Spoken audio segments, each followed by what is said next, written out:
Privacy regulations and trends. The speaker is known to Spain community, Divakar Kondagaru.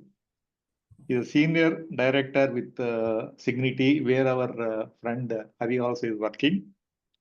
He is playing the role of advisory and transformation services and a data protection officer.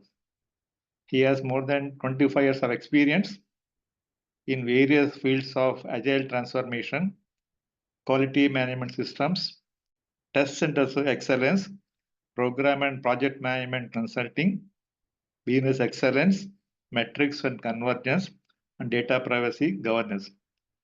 His academic qualifications very interesting and very great. He is a mechanical engineering from Karnataka University. He did his master degree from Institute Management and Technology IMT Ghaziabad, certification course from IIM Bangalore, and presently he is currently pursuing PhD with on topic of strategic management, SRM technologies, Chennai. Thank you for accepting our request to conduct the program, Divakar Garu. We will start the program.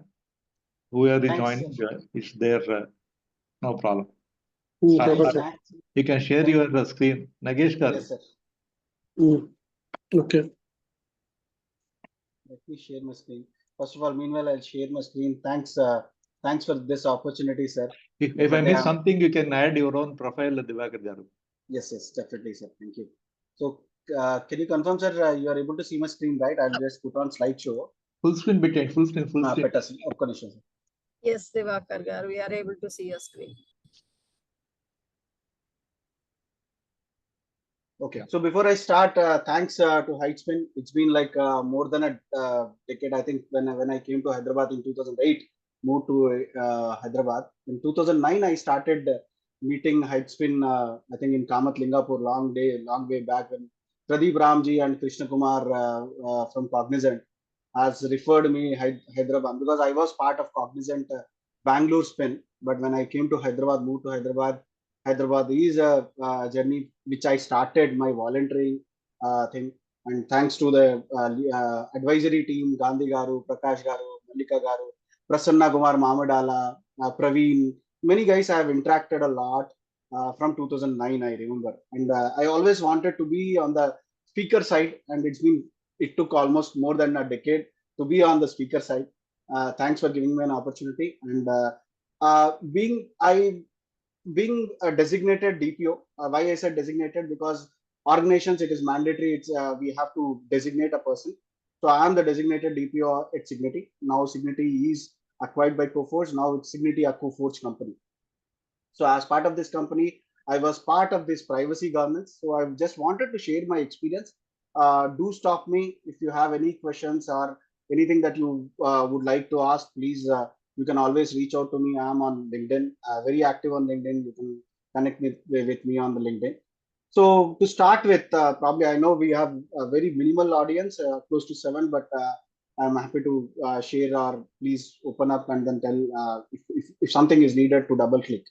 I'll talk about more on where we are. The agenda would be mostly, it's on why do we need a data privacy, why we should focus on data privacy today, what are the key terms that we should as an individual, as a professional. Why I'm said individual, because as a personal entity or as a human being, we should be aware of some of the terms that we should be aware to ensure we are part of the society. And for an organization, how can we be compliant? So what is a path to compliant? Again, I'll not do a deep dive, but with the interest of time, I'll just cover. And then definitely I would like to spend some good amount of time on some breach scenarios, which will open our eyes. Again, we might, because in India, we have been facing some of the breaches which were already penalized in UK and European unions. We should be aware of those, because we are also coming into the purview of the privacy governance. So to start with, everybody understands what is privacy. I don't want to go into that. What is privacy? Privacy is just it's anything that you want to not to share. Again, what is a level of classification? Again, depends upon a person. we can think on what is the level of privacy or classification of, in IT terminology, in our quality management terminology, we call it as data classification. Like that, it can be a sensitive data, it can be class A, class B, class C. So based on the type of formation, we have to ensure the privacy is maintained for that kind of data that we are having. Okay, so I thought of doing a Menti, but again, I just want to pitch in within the interest of time.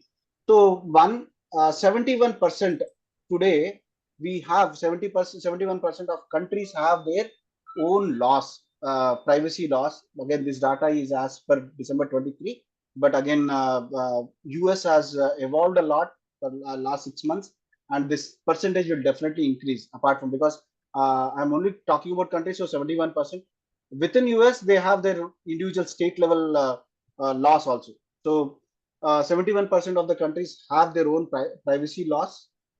125 countries have been having a localization of these laws with restriction of data transfer. We'll talk about what is data transfer and all that. So any data which is transferring from Hyderabad to any other country outside India is a data transfer, is a cross-border data transfer. So every country, almost like 125 countries, have their own laws to ensure there is a restriction on cross-border transfer. Because with the advent of globalization, we and the cloud technologies, we have our data storages. Like if you ask about Google, our Google server is somewhere in the world. We don't know which country or which. It is definitely a cross-border. So these regulations have brought in specific country-specific guidance, and we have to adhere to it.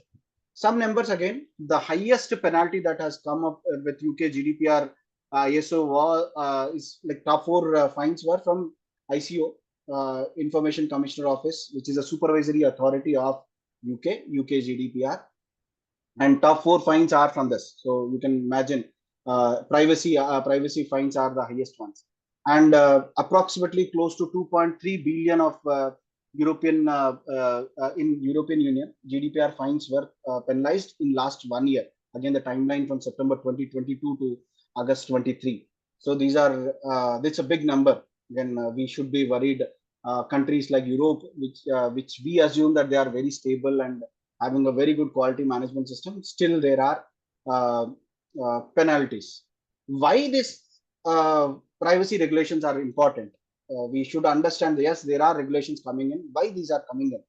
Because with the new advent of technologies like artificial intelligence, where we the technology is making to use a lot of data. Again, there are multiple technology where we use personal data for clinical trials, a lot of prediction statistical models or LLM models to analyze the data. So, and this while working on these AI models, we are using a lot of personal data. So that's where the privacy governance, again, if you ask me, there is a apart from privacy governance law, there is a EU AI Act which was launched in August 2024, and which is effective from August 2024. So every country is also focusing, apart from privacy, they are also focusing on AI specifically, because without AI, again, AI is the emerging technology to ensure from a assistant model to an augmentation models. Okay, so then the other one, so tracking technologies, you might have seen there is a lot of tracking happens across. You go to a mall, there is a privacy obligations into it. You are tracked. Again, whether they are tracking in a right way or not, we'll talk about that. Why can do what are those legitimate interests as per the law? There is a lot of tracking. Again, when you with the gadgets, right? We have any app, right, in the Android or iOS. We have every app tracks your data. So these tracking technologies are using a lot of privacy data, personal data, and then there is a requirement of ensuring there is a regulation to ensure they are using the data rightly. International data transfer, as I said, 125 countries having their localization, cross-border data transfer, because we don't know where our cloud servers are, and there is a lot of data transferring from one country to the other country, and there is a restriction again from especially from UK, EU, and even DPDPA has cross-border transfer restrictions. Children's data today, the entire children, like kids, we know, right? Most of our kids, at least I am facing that issue. Almost my kids are almost when they are at home, they are in front of gadgets. whether it is for a assignment, whether it is for a video, whether it is for a running reels, or whether it is recording a reel. So we know a lot of personal data, which is transferred data is lying in these gadgets, and these apps are taking the personal data. So again, there should be a regulation. So there is a need for the regulation there. Responsible data handling, as I mentioned, like in all those 4 areas at the top, we should have the apps or the technologies that we are using it should have a responsible data handling techniques. Online tech regulations, again, we all those above things will take care of tech regulations, innovation and ethics. So as part of this AI, right, AI or any other technologies, we should establish, align our innovation, and there should be a basic ethical process. Again, one of the key chapter in AI, EU AI Act, is focusing on ethics. I don't remember the clause name, but this ethics, there is an ethical compliance on AI. So that's a big comprehensive act with one of the section that talks about ethical usage of the data. So these are, with the advent of these things, right?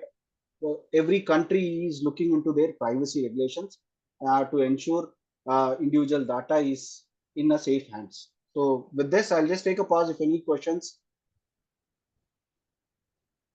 Probably when you go forward, you can talk about the data privacy with respect to the software industry, the programmers, software maintenance people, what care Right. they should take when handling these projects. Right. I'll talk about during part 2 compliance act. So Yeah. I'll cover that in Yeah. one of the section. Thanks, sir. So these are some of the, like as I mentioned, right, most of the countries have their own laws. I brought some of the top ones because we being a IT company in India is a globalized organization. If you are working from Australia, we have to be adhering Australia Privacy Act. If you are working for a California region, as I said, right, US has their own state specific laws. Like by December 24, earlier it was only California Act, and there are acts which are not so effective. But today, as on August 24, there are about 10 to 15 states have come up with their customized act, and they're also working on UI specific privacy act as an integrated model. So we can imagine how much of effort is going on to ensure privacy regulations. So every country has its own regulation. Even Dubai, Middle East, South Africa, PEPEDA, all those. So this is just for our eyes to understand that there are laws coming up. And for India, Digital Personal Data Protection Act, which was signed by President of India on last year, August 11th, 2023. And this is in effective now. But again, as part of your our IT, Mrs. Sitaraman talked about allocation of budget to establishing a Data Protection Board of India. So the guidance is still in process. There's a lot of effort that is going on in the background. DPI, so Data Protection Board of India, which will be similar to a SEBI or an RBI organization, who will ensure the privacy governance is established. Again, there is a lot way to go, but definitely once this board comes into, all these privacy regulations will be very effective. And I'll talk about some of the breaches that we are facing in our country regularly on daily basis, where other countries have already started controlling it with penalties. Just moving on to it. So as I mentioned, right, so if not even UK, so if you see this slide, right, this again for eyes, for our eyes, it's like since May 25th, 2018, when GDPR was launched, the first company which was penalized was Google. We know how big is the company. Google was penalized first with a $50 million in 2019. And see the big companies, no other company like Meta. On September 24, last on 30th of September 24, Meta Ireland was penalized with 91 million euros. Imagine they are already thrice penalized. This is the third time that Meta Ireland got penalized. 405 million in 21, 1.2 billion in 23, and 91 million in 24. So imagine companies like so much big with lot of assets, stabilized processes, they are not left out. So imagine companies in India which are little smaller. I'm talking about companies like Coforge compared to Amazon or Ireland. So we have to focus on it. So we will not be left out. So that's a takeaway from this slide. And we have seen if you this one of the survey from again December 2022. Again, I could not find the 23 slide, but I could paste the older one. But the takeaway from this slide is the most common violations that we have seen is basic ones, which are like non-compliance to data processing principles. There are principles in every act. I'll talk about taking reference of GDPR, similar to every other act. Even in DPDPA, there are principles to it. So just non-complying to a processing principles, it's almost like 126, one big number in euros. So that's a common violation that we have seen. Insufficient legal basis of data processing. So as I was talking about tracking technologies, like when you go to a mall, you are under surveillance. If you do not have a proper legal basis for data processing, this is one of the big thing that you penalized. Insufficient technical and organizational measures. You know that the cybersecurity is big thing, and then we have seen insufficient controls. Due to insufficient controls, these are the numbers. So I'll just skip on to these. The takeaway from this side is there are common violations which are from the foundational levels, where as a quality management professionals, with our experience, we should focus on these foundations. That's the takeaway from this slide. Again, some numbers of GDPR fines. Again, GDPR says that fines can go up to 20 million euros or 4% of global turnover, whichever is a higher one. DPDPA, as I mentioned, which was launched last year, 250 crores. Again, fines up to. Again, this is only for one instance. If you conduct 4 commits, then you can be penalized for 4 times, 250 into 4. So you can imagine the magnitude of the penalties. Fortunately, so far, touchwood, no company has been penalized so far in the DPDPA, but soon we will start hearing the news from there once Data Protection Board of India is established. HIPAA, as you are aware, most of our healthcare companies, insurance companies are in compliant to HIPAA.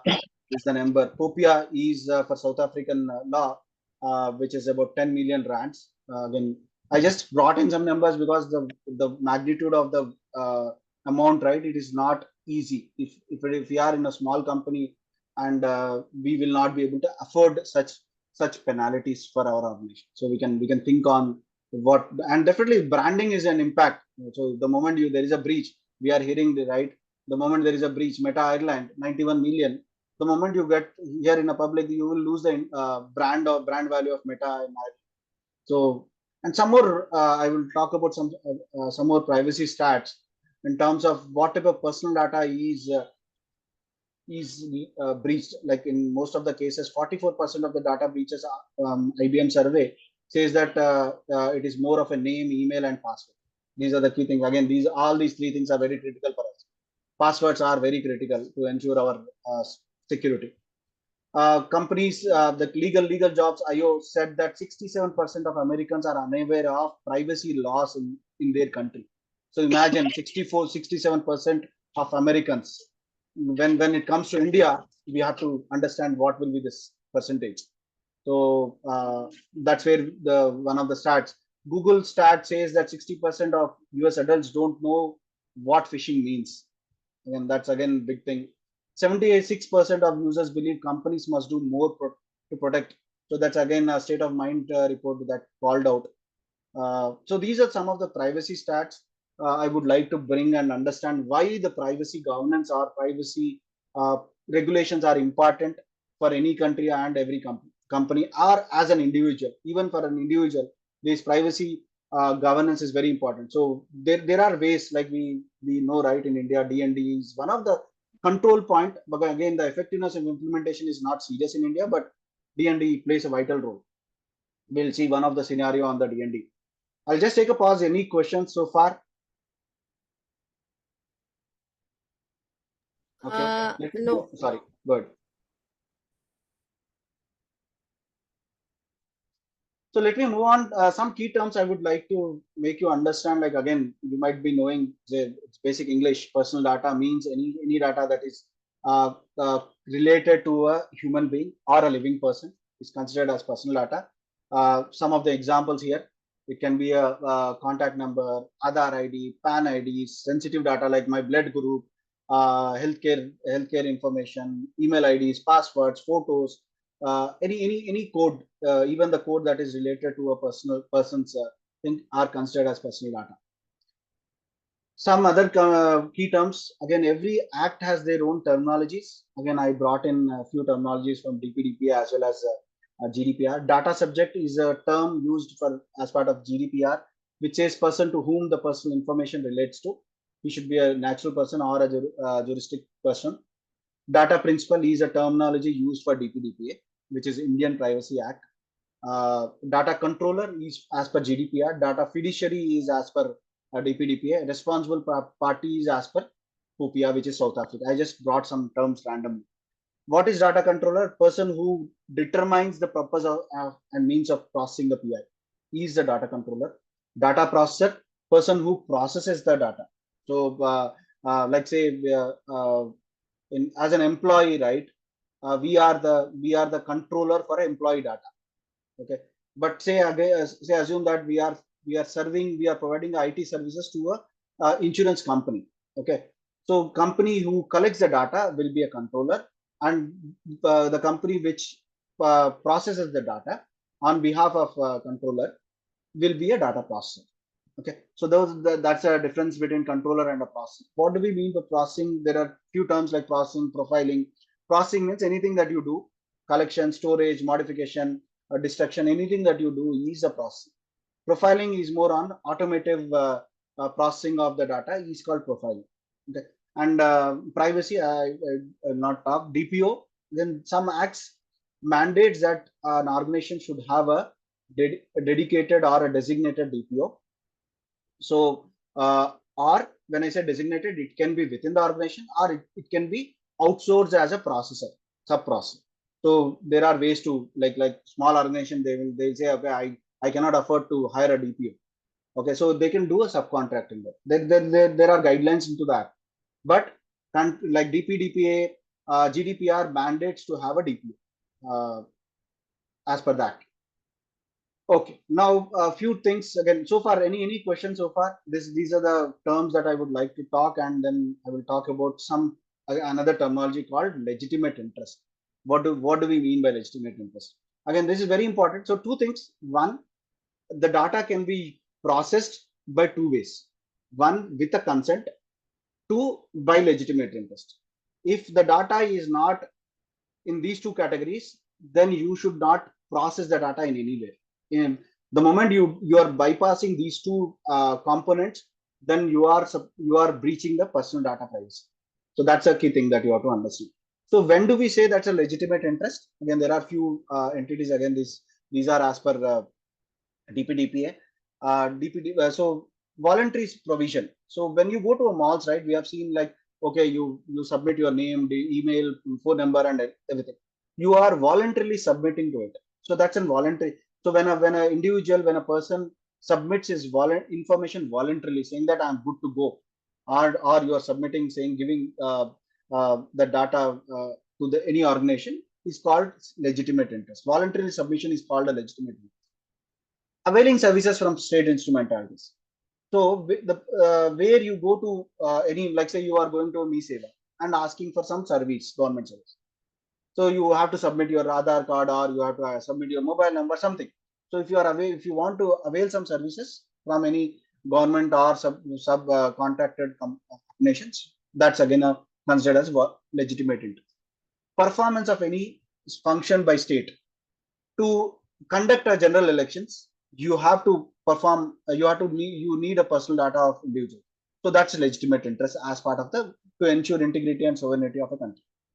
Fulfillment of legal obligations. Say assume that you found in maybe some accident or something for any legal obligation that you have to submit. Like say you go to sub-register office to do some registration. So for registration, you have to submit your ID proofs, Aadhaar proof, address proof, all that. So that is what fulfillment of for any function. To ensure you get a Aadhaar card, you submit your photo, you have to provide your biometrics and all that. Employment related. So as part of an employee of a company, employer has to maintain the personal data. Like they have to maintain your personal information like blood group, bank accounts, age, your history of job experience, any personal dependence data, insurance details, all that. The employer has to maintain the register. So that is considered as legitimate interest. Compliance with judgment, like say there is a need of some judgment, something happened, and then there is a judgment needed, and you are part of the judgment. So you have to be a witness to it. So you have to submit your personal data. So that's a legitimate interest. Anything related to jurisdiction things. Medical emergencies during COVID, or like you met with an accident, you go to a hospital, you have to submit your name and your personal information, blood group, and all that. So that's another legitimate interest. Providence of medical treatment, like in during COVID, like we submit Aadhaar card to get a injection, COVID injection, right? So that's another legitimate interest, which is, and the last one, again, measures to ensure safety, like we do vaccinations and all that, to for a public, and all these considered are legitimate interest. Anything other than these 9 components have to have a consent. The 10th one, which is if you do not have a consent, you should not process the data. So that's very important. So understand whether you are collecting the data. If you are collecting, see whether are you collecting for these any of these legitimate interests. If not, do we have a consent? If we do not have a consent, ensure you should not process the data. Else, it will be considered as a breach of personal data. Some again foundations apart from legitimate interest. You saw one of the common violations, right? Violation on principles, processing principles. So again, I took some this reference from GDPR again. Every act has it, but all these principles are similar. Maybe the terminology might be different, but all these 7 principles are valid for every act. Okay, even talk about CCPA or any other act. The first principle says lawfulness, fairness, and transparency. We should ensure we collect the data in a lawful manner, ensure we are transparent to the personal data subject, saying that what is the purpose of this data, and we should play fair. It should not be for anything that is not needed or which he has not agreed. Okay, purpose has to be very clear, and you say this is the purpose that I'm collecting, and ensure we have to use the data only for that. Then our back of mind, we know, right? We submit our details to some third party for purpose of doing something, and that guy sells to some other ones, and then our personal data is breached. So principle, this is one of the principles which clearly says that you have to define your purpose and ensure you adhere to the purpose. Data minimization. So data minimization principle says that collect the data whichever like the level of intent and what is the purpose. So assume that I only need address of a person. I should only collect address, and say for collecting address, the legitimate purpose says that I should tag to either Aadhaar card or a name. So you collect Aadhaar and name only. So that's a data minimization. You should not collect other information, whichever are needed for ensuring that this data is intact. It can be some of the data can be connected to legitimate purpose to ensure, like I can take the address, but I cannot correlate with whose personal data is this. So you have the legitimate interest is you have to either take some ID, either Aadhaar ID or PAN ID or name or a mobile number. So that's a legitimate purpose. So you have to understand what is a legitimate purpose and minimize the data and control whatever it is. The fourth principle says that whatever you are controlling, collecting, ensure it is accurate. Storage limitation, every data, this is very important on the retention policies. We know as per cyber law, right, ISMS and UMS, we say we have to have a data storage limitation. The storage limitation as part of privacy says that as long as your purpose is, like say my purpose is for 3 months for clinical trial, you should hold the data only for 3 months. So, and that policy should call out, the privacy statement or a policy should clearly call out while you are submitting, taking a consent from a data subject, that your data will be stored for so and so long, and this is the need. So that storage limitation should be called out clearly on a retention policy. Integrity, whatever data we are collecting, processing, ensure you are those are in a controlled manner, ensure you maintain confidentiality. The last principle is accountability. Ensure as an organization or as an individual, if you are collecting, ensure you take the accountability of maintaining the data confidential and used for the purpose. So these are the key principles that we have to ensure as an organization or as an individual, like if you are a startup we have to ensure these things to be implemented. I'll just move on. The interest of time, I'll data subject rights as an individual right, similar to what we have fundamental rights of India, right? Similarly, every privacy law has a data subject rights, right to inform, right to access, all these rights. If a data subject says that, okay, please help me understand what type of personal data you are accessing, we should respond to it. If you are not responding within the timeline, that is considered as a privacy breach, and they can go to a supervisory authority to penalize. So all these right to rectification, if they can ask right to access and then say, okay, this data is not right, please correct it. They can ask you to delete. They can ask you to not to use for profiling things. All those, these are the 8 subject rights. Again, the names of the subject rights might be different. Terminology might be different in the different privacy laws. Okay, but these are the foundational levels of fundamental rights for privacy governance. Now, path to comply. This is where I want to spend a little more time on how can an organization can be compliant. So the most important thing that we have to understand is whether, I'll just put a pointer and then most important thing that we have to see is whether we are processing any personal data of individual. Okay, you have to understand what do we mean by personal data, all that we talked about in the previous slide, right? So the moment you have some data, you have to understand whether this personal data, are we processing any personal data? If we are not processing, then we are on a happy path. We will not be penalized for any privacy regulation. As long as we do not have a personal data, we won't come into purview of a privacy regulation. If we are having access to personal data, then there are 3 things that we have to focus on. Whether we are collecting the personal data within the country or outside the country of a regulator. Say, assume that if you are working in a country, in India, so we have to say whether this data is collected and transferred, where exactly it is doing. If we are collecting, then it is applicable for privacy law. If the personal data is in India, this is specifically for DPDPA. We know a lot of hard copies we have, which is if we are doing any document, like we know our sale deeds, those are physically signed, but those are subsequently digitized. Any documents which has personal data which is currently in a physical manner but subsequently digitized in the future state, then that data is also considered as personal data. This is a unique clause that DPDP has brought in. Okay, I'm not sure, I'm not read in GDPR, but it was there in DPDP. So then privacy governance is privacy regulation is applicable. If the processing of connection with any activity related to offering of goods or services, say assume that you are providing services directly to a data subject, like say eSeva. eSeva is directly providing to a data subject where you collect the data directly. Then also you will be a controller there in that instance. So this is where we are compliant. So the moment you are coming under purview of a privacy governance, so this is the first assessment that you have to do, whether is my organization applicable for my privacy governance or not. So if yes, then what we should do? So what are the steps that we should take care?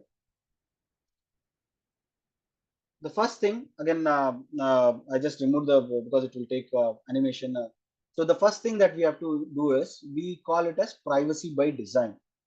So the first thing we have to establish is establish the organization policies and standard operating procedures and privacy frameworks to ensure you are in compliant, your controls measures are taken.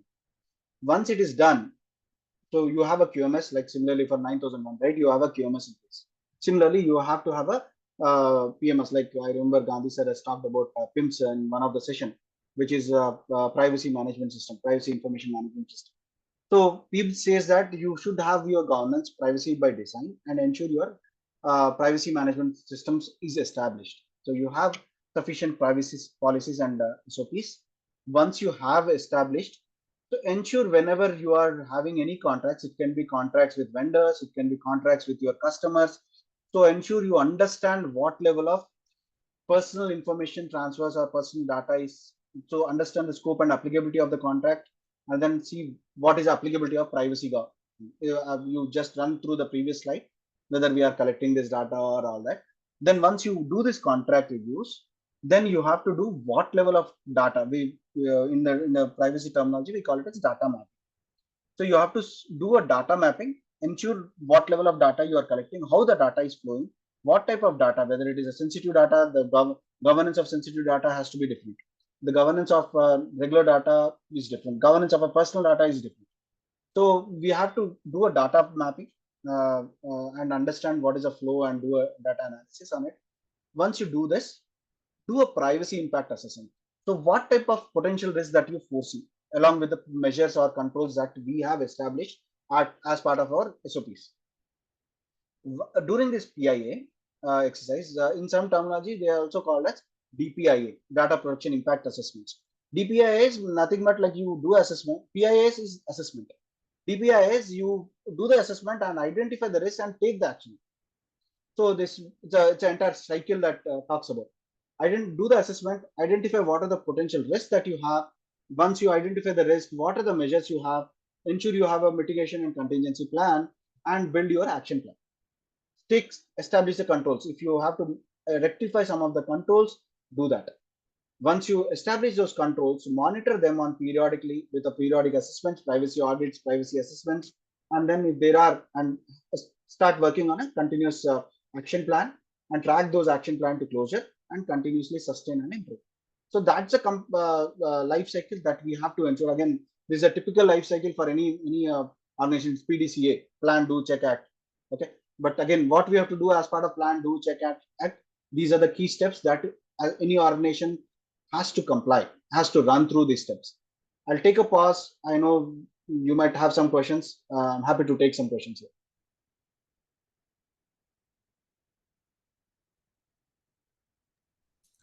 I think we are good to go.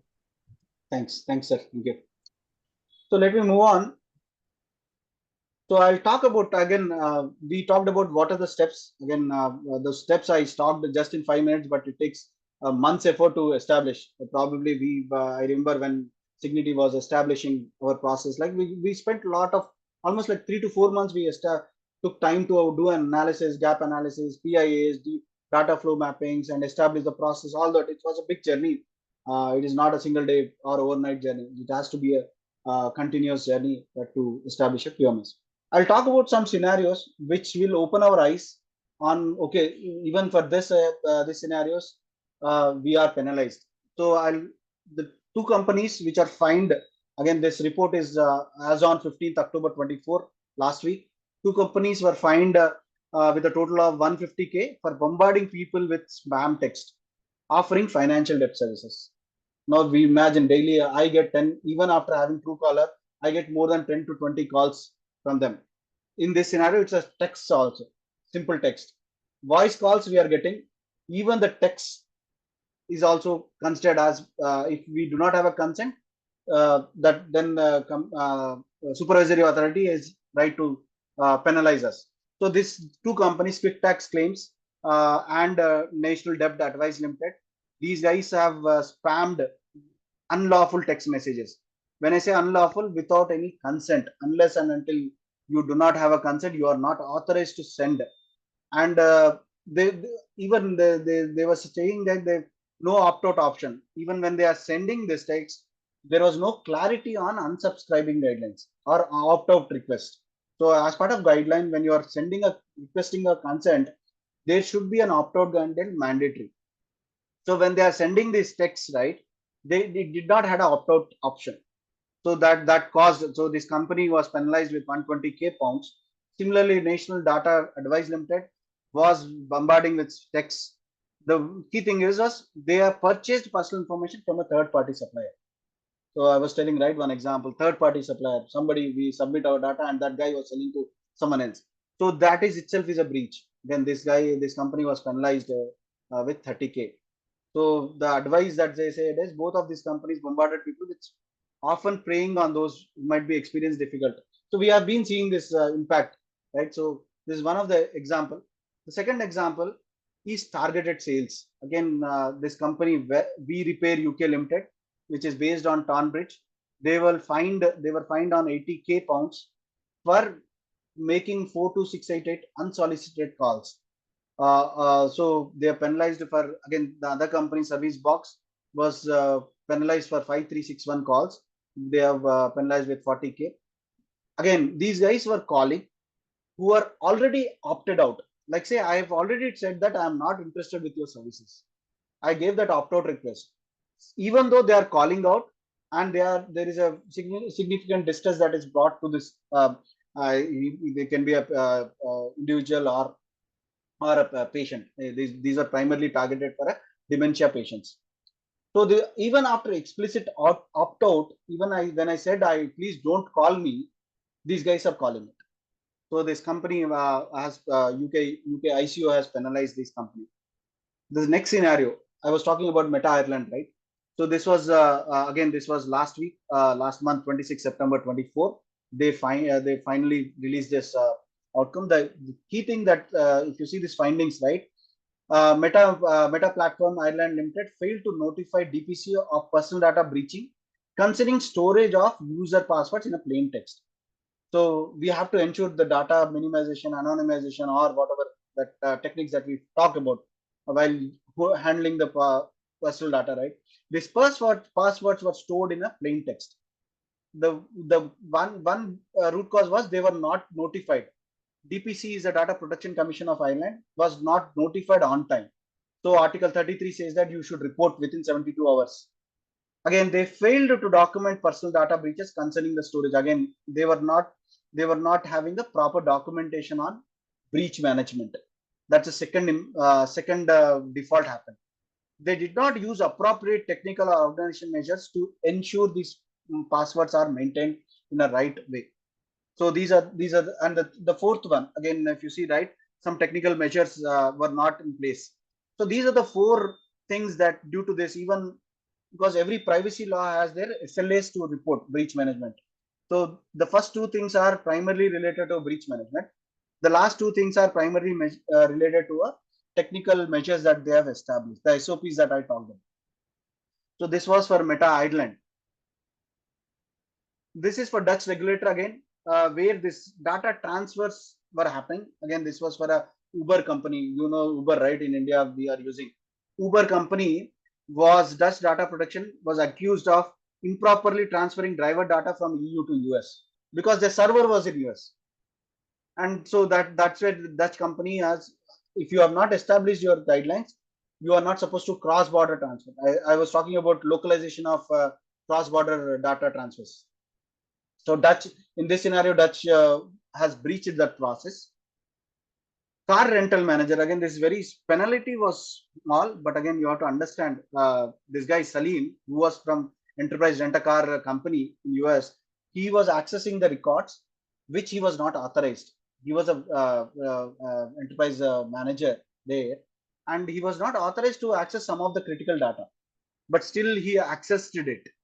So he was convicted with that, and then he was penalized. So that's, you can imagine. I know in our company, right, we have a lot of data. The data which are not relevant to me, I should not access. So please ensure those are the cases that we have to come up. Police Service of North Ireland. Yesterday, I could not update this. These guys are penalized. Police Service of Northern Ireland, similar to Telangana Police. They were like as part of their response to freedom of information request, like RTA request in India, they were responding to them. Unfortunately, instead of ensuring the sanitization of the data, they sent this entire spreadsheet which had other officers not relevant to that FOI, other officers' personal data. Again, this this organization was penalized. Incorrect email dispatches. Again, so we know a lot of we do a lot of bulk mails at the organization. So in this instance, we were supposed to keep it large group in BCC. In this instance, this person has the staff has kept everything in 2 and CC, which is a breach of personal information to the larger audience. Again, so incorrect email dispatches is another big breach that this company had, and then this guy was penalized. This company was penalized with 200K pounds. With this, I'll just take a pause. If any questions, I know I'm almost top of the hour. I have 5 minutes. Any questions? Anything that you want to double click? I'm happy to do it offline because I am, as I said, right. It's been the part of my journey in Hyderabad. Questions I'll keep at the end. You go through another 3-4 slides. I have a couple of questions to ask you. I'm done, sir. I'm almost close to done. My You have conclusion 3 was, more slides to be there. Be aware, be compliant. yes, be And aware. next- I just wanted to summarize saying that please be aware of what type of personal data we are collecting. Think about privacy always as back of the mind, and then be compliant. So this is what the key summary that I want to follow out. And finally I want to say thank you to the team. The last slide was just a copy of the previous one. You can Okay. ignore. The questions I have in my mind is 2 questions. Yes, sir. As an IT company, we collect personal data when people join the company. His name, passport number, Aadhaar card, his credentials, his PAN number. And then submit this to our agency for doing background verification. How secure that guy is to not share it outsiders is one question. Second is, we also have data for doing the payroll calculations. This goes to the bank for doing bank to the payments. And company collects data inside and shares with outside agencies. What kind of measures we should take care to see the data is secure and safeguarded? That's one part. The second question is clients' projects. We do a lot of projects in care, healthcare, data processing of insurance claims, legal data processing. In such cases, what we should consider as a company, client data protection. These two are company data of the client and our individual's employee data. Thanks, sir. So I'll make this as 3 questions. The first question is, when an employee joins, we are Yeah. submitting our data to a background BGV vendor. We collect and share to that fellow. He puts Yeah, the question. we do uploads in his portal. right. So we submit it to a BGV vendor. Yeah. The compliance here is V1 as part of our onboarding. We are taking the data collection as an employer is a legitimate interest. Okay, Yes. because we need the data, so that comes under legitimate interest. When we are submitting this to a BGV vendor, so our contract should ensure the most important entity to be compliant was in GDPR terminology or any regulation, we call it as data processing agreement. So we have to have a data processing agreement with those vendors to ensure my data is for the set of purpose and for the set of those retention thing for this type of processing. So you have to agree all those terms and conditions which I'm submitting the data to that person, like say BGV vendor. Okay, so that guy has to agree to that contract and ensure he's compliant. So how can we ensure that he's compliant? We have to ensure his authenticity, the company that he's working with, does he has is he in compliant with the technical measures, organization measures that he has. All those are due diligence that we have to do before we give a contract to him. So during pre-contract, we have to do due diligence of that organization, whichever organization BGV, I will take name of BGV1. BGV1, we have to do a due diligence of BGV1 to see whether he or she has a good controls on information security things, to ensure you have a DPA, data processing agreement, which talks about the purpose limitation, the purpose of adequacy, talks about retention policy, talks about breach policy. If something happens, what is a breach SLAs and all that. All those should be done as part of data processing agreement. Once you do this due diligence, get into a contract with the DPA. And once you are through with the due diligence, the second thing is you do a periodic governance audits with them to ensure whether they are in compliant or not. So that's for the BGV. Hope I have answered, sir. What happens mostly is that the BG vendor could be good. They employ again another local agent who takes and goes around the place to collect these addresses. That's where the data gets leaked. Yeah. So that local agent, right? Yeah. So those are considered as sub-processor of the processing process. So we have to identify those process, and they should be brought into this legal obligation. So we should know who is the agency doing our BGV yes, of the who place. is the agency and who are the sub-processors of the agency. Like I'll give an example. I give an agent, I'll hire an agent who is from third-party subcontractor to validate or ensure proof of address, validate the proof of address.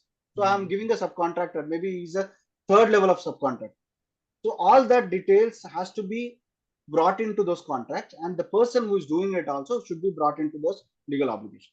Again, today I understand DPDPA is not so effective, but that's an expectation. Okay. DPDPA In such, will be. who gets penalized? The agency or subcontractor?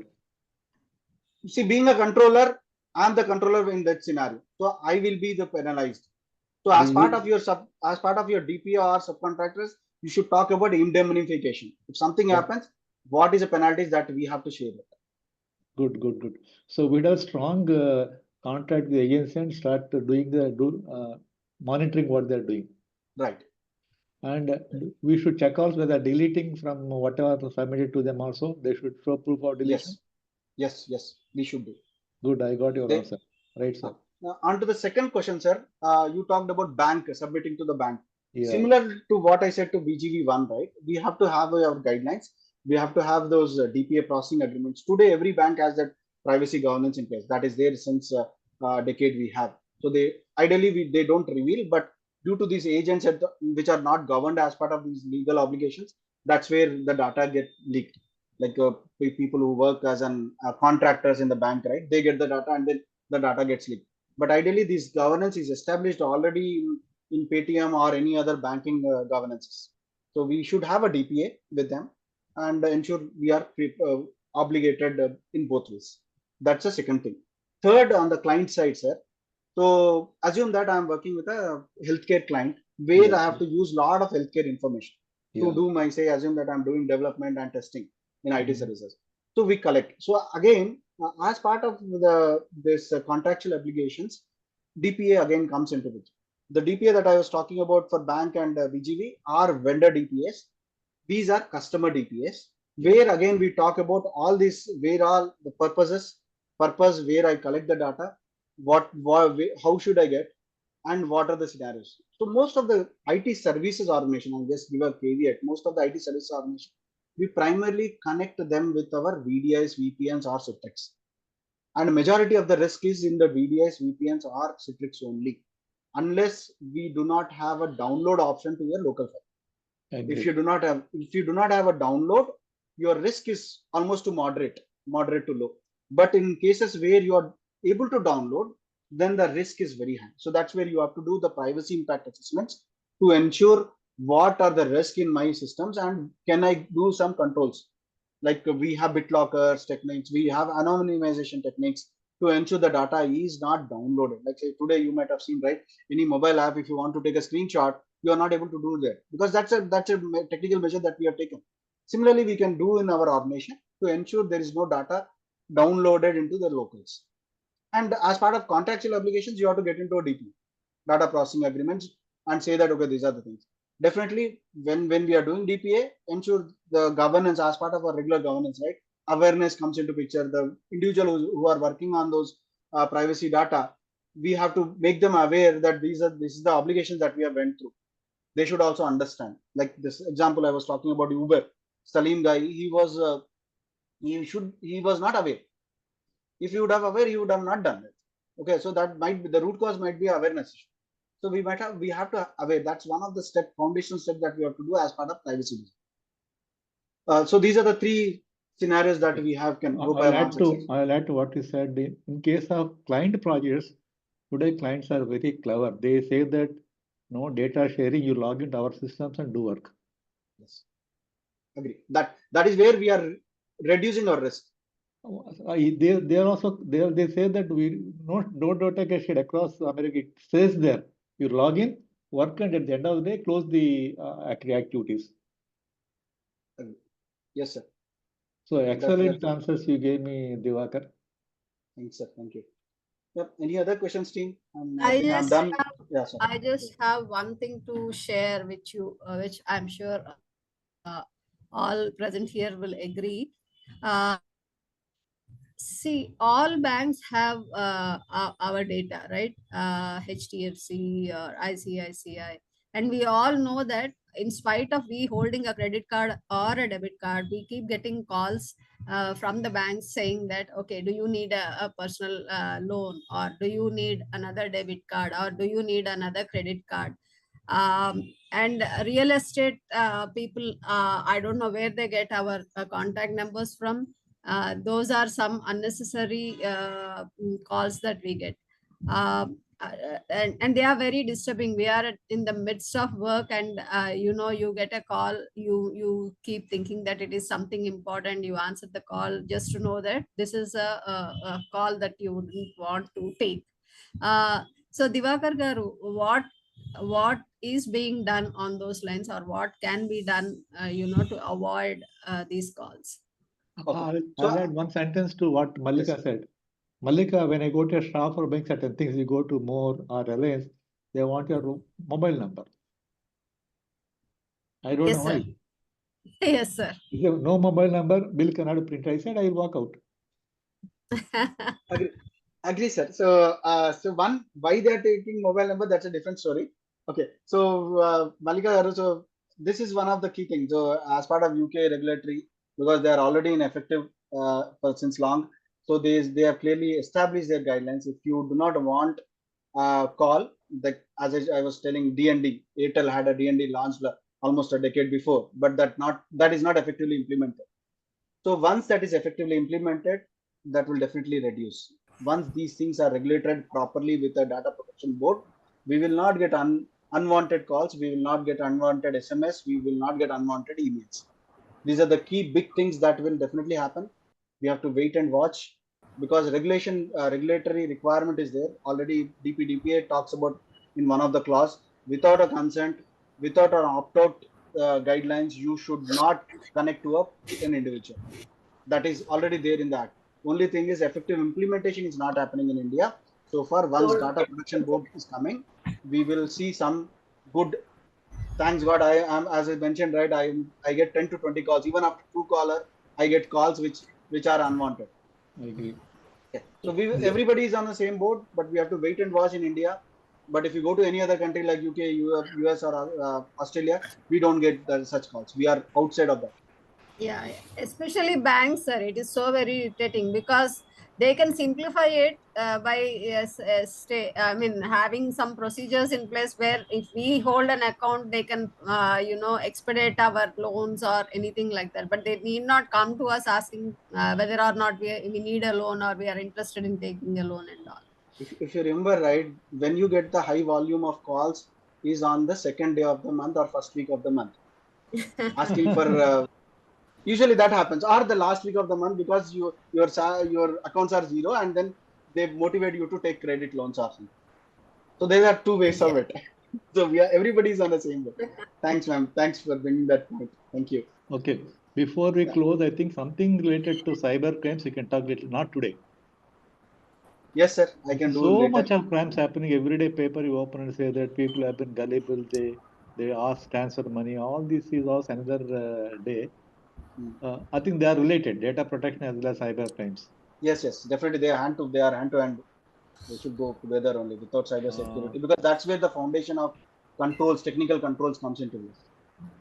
Yeah, Mr. Divakar, one question to you. Yes, sir. On this ethical initial like beginning of our presentation, right? You were telling something about like our ethical this one clauses to be included in this GDPR and various other standards. So how broadly these ethical standards or some clauses or some like maybe we can say checks we can add, and who will be the like responsible for it or verifying someone is like being ethical in his R&R? Okay. Maybe So can you throw some light on that? yeah, so Nazim, so two things that I'll talk about. I was talking about ethical thing when I was talking about AI thing. Okay, so first thing, as part of regulatory requirements, right? Unless any GDPR or any other act, unless you do not have a consent, the moment you have a consent, it becomes ethical in nature.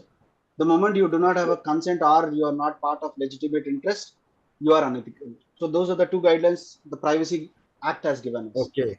Okay. Okay. Two, when it comes to AI, artificial intelligence, as I mentioned, EU, European Union AI Act has already in effective from August 2024.